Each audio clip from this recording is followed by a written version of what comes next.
വലിയ തരത്തിലുള്ള voting mind set മാറ്റം വന്നിട്ടുണ്ട്.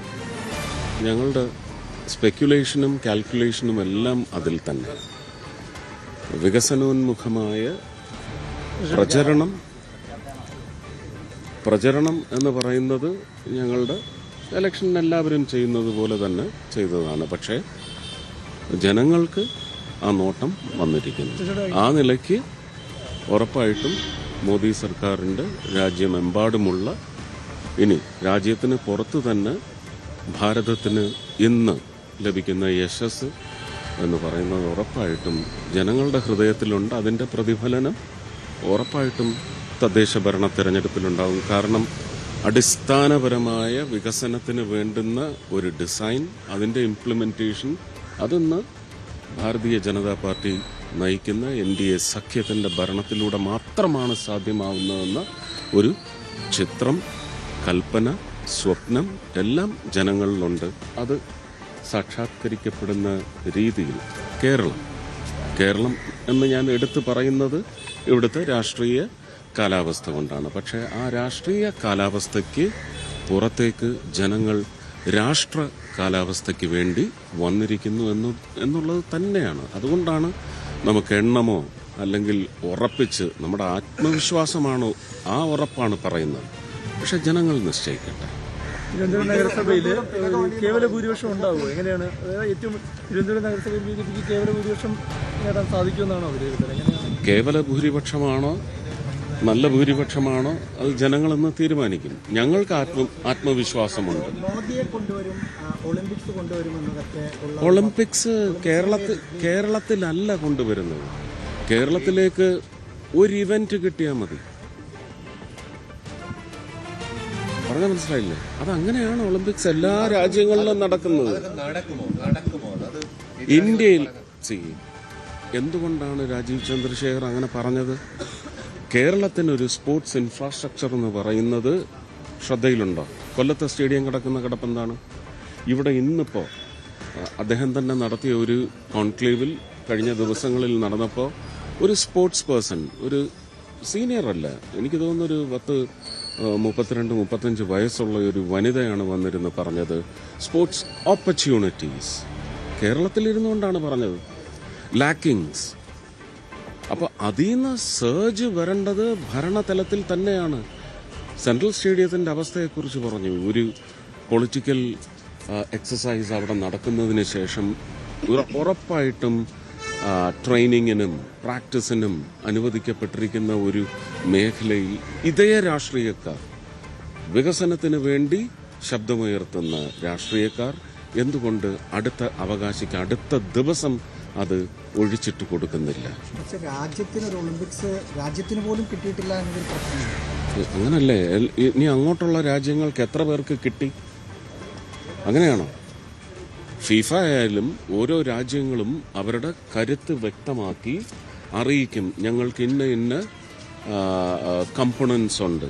ആ കമ്പോണൻസിൻ്റെ കമ്പാരിറ്റീവ് സ്റ്റഡിയൊക്കെ നടത്തിയിട്ടാണ് ഒളിമ്പിക് അസോസിയേഷൻ ഇത് കൊടുക്കുന്നത്. ഇന്ത്യക്ക് അതിനുള്ള പ്രാപ്തിയുണ്ടോ എന്ന് പറയുന്ന അൾട്ടിമേറ്റ് പരിശോധനയ്ക്ക് ശേഷം മാത്രമാണ്. കമ്പീറ്റ് ചെയ്യുന്ന രാജ്യങ്ങളിൽ ആർക്കെങ്കിലും മുൻഗണനയുണ്ടെങ്കിൽ അവർക്ക് പോകും. അതുകൊണ്ടാണ് വ്യക്തമായിട്ട് ഇതൊരു കാഴ്ചപ്പാടുണ്ടെങ്കിൽ മാത്രമേ പറയാൻ പറ്റൂ. ഉറപ്പായിട്ടും ജനങ്ങൾക്കതേ ഉള്ളൂ. വിശ്വാസ സംരക്ഷണം എന്ന് പറയുന്നത് വിശ്വാസികൾ നോക്കിക്കൊള്ളും. ആ വിശ്വാസികളുടെ കരുത്ത് വോട്ടിങ്ങിൽ വരും. പക്ഷേ അപ്പോഴും താങ്കളുടെ ഒരു സഹപ്രവർത്തകന് ഒരു കേസിൽ നിന്ന് ദിലീപിനെ ഇന്നലെ വെറുതെ സോറി അത് കോടതി തീരുമാനിച്ചോളും. ഞാൻ 2017 ഇത് തന്നെയാണ് പറഞ്ഞത്. കോടതി തീരുമാനിക്കട്ടെ. കോടതി തീരുമാനിക്കട്ടെ. ആയിട്ടില്ലല്ലോ. ഇല്ല, ഫൈനൽ വിധി വന്നിട്ടില്ലല്ലോ. ഫൈനൽ വിധി വന്നിട്ടില്ല. വിധി പ്രഖ്യാപനം വരുന്നതിന് ഇനിയും നമ്മൾ 2 ദിവസം 12-ാം തീയതി വരെ കാത്തിരിക്കണം.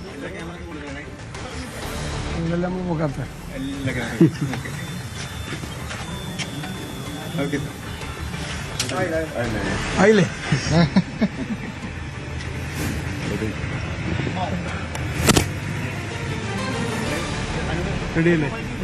പ്രതിപക്ഷ നേതാവ് വി.ഡി. സതീശൻ പറവൂരിലെ തന്റെ ബൂത്തിൽ വോട്ട് രേഖപ്പെടുത്തിയ ശേഷം മാധ്യമങ്ങളോട് സംസാരിക്കുകയാണ്.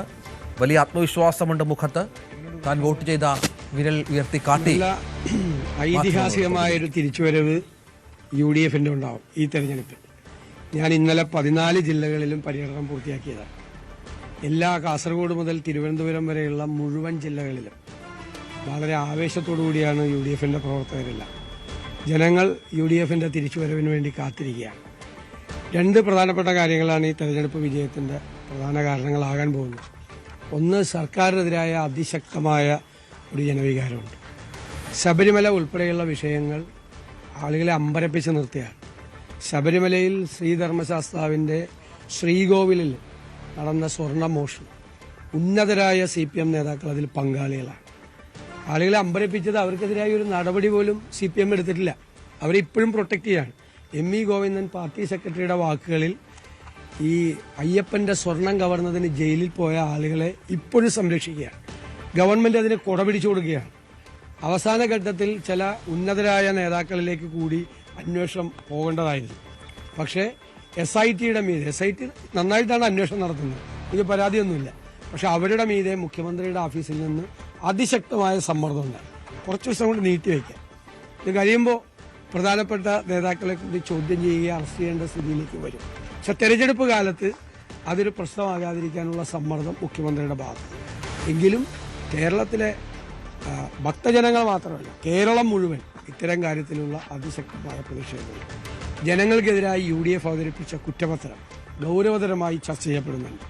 ഞങ്ങൾക്ക് കൃത്യമായ ബദൽ പരിപാടികളുണ്ട്. രണ്ടാമത്തെ വിഷയം, ഞങ്ങൾ പതിവിൽ അപ്പുറമുള്ള വലിയ മുന്നൊരുക്കം UDF നടത്തി. നമ്മൾ ടീം UDF ആയിട്ടാണ് മത്സരിക്കുന്നത്. ഞങ്ങൾ നേരത്തെ തന്നെ മുന്നൊരുക്കങ്ങൾ ആരംഭിച്ചു. അതിൻ്റെ കൂടി ഒരു ശക്തി ഈ തെരഞ്ഞെടുപ്പിൽ പ്രതിഫലിക്കും. നല്ല വിജയമുണ്ടാകും. സ്വാഭാവികമായിട്ട് ഇതിന്റെ 2ന്റെ പാറ്റേൺ വ്യത്യാസമാണ്. ഇപ്പോൾ പാർലമെന്റ് ഇലക്ഷന്റെ പാറ്റേൺ വ്യത്യാസമാണ്. ഞങ്ങൾക്ക് 20-ൽ 18 സീറ്റും ലഭിച്ചതാണ്. ഈ ഇലക്ഷന്റെ പാറ്റേൺ വേറെയാണ്, നിയമസഭാ തെരഞ്ഞെടുപ്പിന്റെ പാറ്റേൺ വേറെ. പക്ഷെ ഇവിടെയും ചില സൂചനകൾ തീർച്ചയായിട്ടും ഉണ്ടാവും. അല്ല, കോർപ്പറേഷൻ ഉറപ്പായിട്ട് ജയിക്കും. കേരളത്തിലെ ബഹുഭൂരിപക്ഷം ജില്ലാ പഞ്ചായത്തുകളിലും കോർപ്പറേഷനുകളിലും മുനിസിപ്പാലിറ്റി നേരത്തെ തന്നെ ഒരു എഡ്ജുണ്ട് UDFന്. കഴിഞ്ഞ പ്രാവശ്യം നമ്മളൊരു പരാജയം രുചിച്ചപ്പോൾ പോലും മുനിസിപ്പാലിറ്റികളിൽ ഒരു എഡ്ജുണ്ടായിരുന്നു. ഇപ്രാവശ്യം അതൊക്കെ വലിയ തോതിൽ വരും. ഇതുവരെ ജയിക്കാത്ത മുനിസിപ്പാലിറ്റികൾ വരെ ജയിക്കും. ഇതുവരെ ജയിക്കാത്ത ഗ്രാമപഞ്ചായത്തുകൾ വരെ ജയിക്കും. എല്ലാ രംഗത്തും UDFന് വ്യക്തമായ മേൽക്കൈ ഉണ്ടാവും എന്നാണ് ഞങ്ങളുടെ അസസ്മെന്റ്.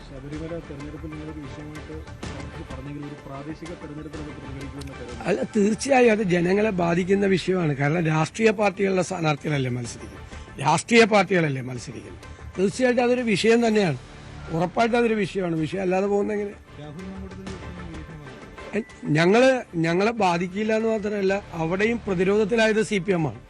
കാരണം ഞങ്ങൾ കൃത്യമായ അച്ചടക്ക നടപടികളും കാര്യങ്ങളും എടുത്ത് ഒരു രാഷ്ട്രീയ പാർട്ടി ഇന്ത്യയിൽ ചെയ്യാത്ത രീതിയിൽ മാതൃകാപരമായ നടപടികൾ എടുത്തപ്പോൾ അവിടെ വീണ്ടും പ്രതിരോധത്തിലായത് CPM ആണ്. പ്രതിരോധത്തിലായത്. CPM ഇത് അറസ്റ്റ്